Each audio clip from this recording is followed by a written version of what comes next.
if you're looking at a book, don't be afraid to read books. If you genuinely want to know, or if your kid's going to have to read a book for school, you read the book.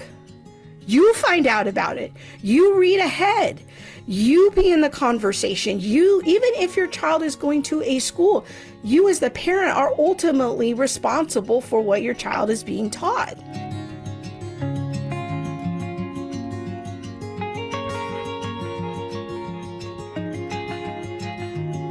So if you're wondering, like, what do I do with a book? My church, my small group, my employer, the ministry I work for, my kids' class, they want us to interact with book X.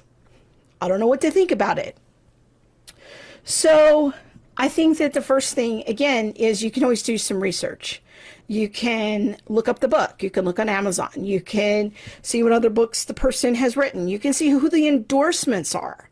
Endorsements tell you who the clique is that this person hangs around. Endorsements can be very interesting and helpful to know what a person's point of view is.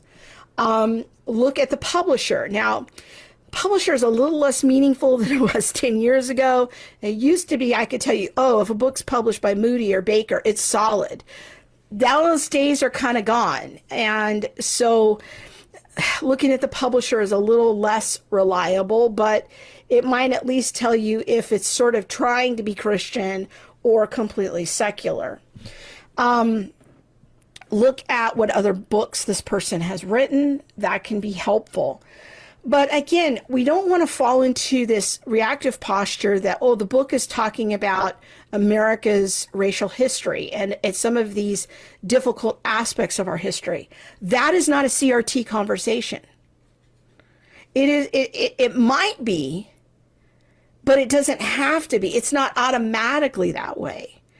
And so if a book is talking about America's struggle to live out its best principles, its founding documents when it comes to race, don't automatically fall into the reactive posture of, oh, that's CRT.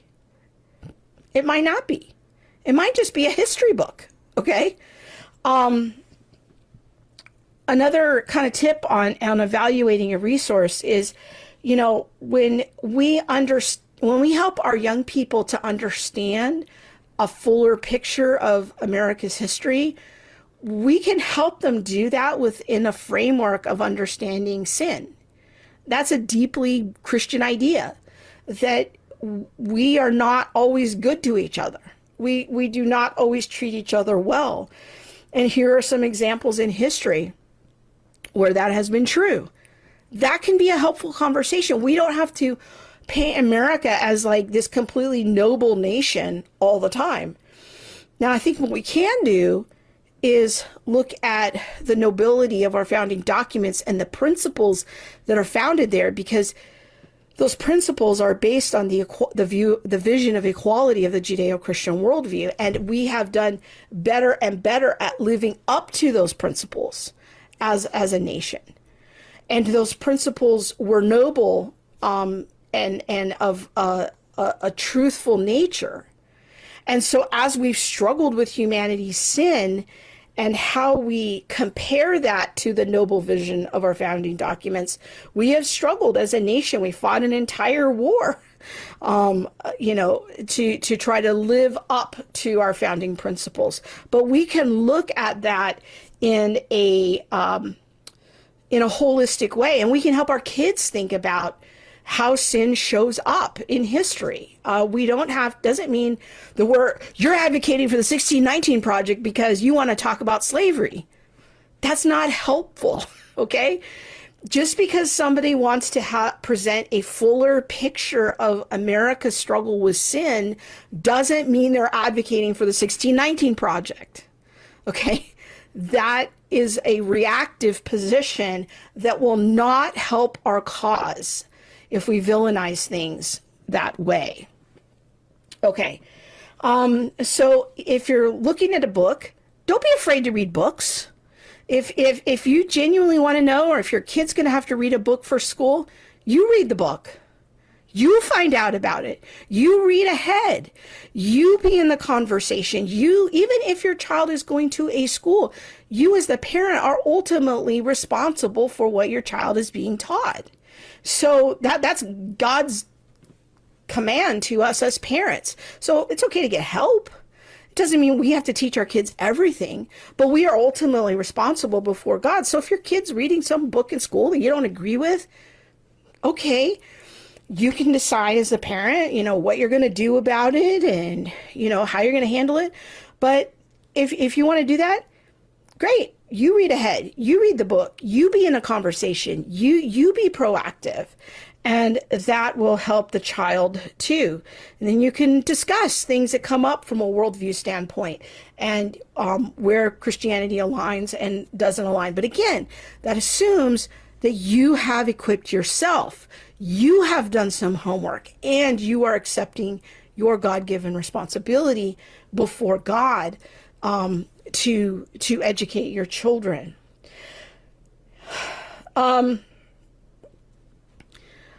I think that another big problem in the anti-CRT conversation right now is there's a whole lot of people who are speaking out against critical race theory who don't actually know what critical race theory is. You watch some videos by Chris Rufo and you think you got it nailed. That is not helpful. Interacting with first sources, if you are going to speak out against critical race theory, is vital. So if you're in a leadership position in your homeschool co-op or in your church or at your ministry or business, you are going to need to take the time to interact with first sources and make sure you really understand it. If you need the Cliff Notes, go read Pat Sawyer's articles, his series in Christianity Today. There is a 10 or 11 point definition of critical race theory. Make sure that you understand what CRT actually is before you speak out about it. Don't get into a conversation. Don't be part of the mob in being part of the anti-CRT mob, speaking out against it if you don't actually really understand it yourself. That is not helpful. It does not help our cause as we are standing up against it. Also, if you're in a situation where a book is being required, recommended for you by a Christian ministry, at your church, in your business, whatever, ask your leadership for clarity about their position, either on critical race theory or just simply bypass that terminology altogether since it's become so loaded, and just say, can you explain to me your position on diversity, equity, and inclusion? What's the policy? You can ask for it in writing. Can you clarify these things? Okay. So that if they're recommending a book and it already fits with policies they've already adopted, then you know what to expect. If they don't have a statement on diversity, equity, and inclusion, you can raise the legitimate question, well, why are we reading this book? Okay, so don't simply be anti-CRT. This is not helpful. Yes, we can stand strong against it, but we have to be strategic in how we do it. When we just go off half-cocked and we're reacting all the time and we're posting memes on social media against it, that actually doesn't help people. I want you to think in your mind, think about the people who follow me who are on the bubble. They're just CRT hesitant, or they're anti-CRT hesitant. And they need somebody to come along and give them reasonable answers. Is what you're posting helping those people? That's who you want to entice and bring over, okay?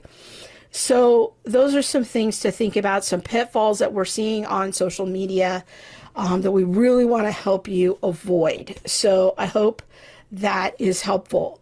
Again, don't be part of the mob, all right? Please don't weaponize our materials. Please don't use our materials to say, aha, please don't do that. Please ask the Lord to give you a heart for how you're going to communicate with people in your sphere of influence, those people on the bubble, those hesitant people who are just waiting for a calm person to come along and address their questions.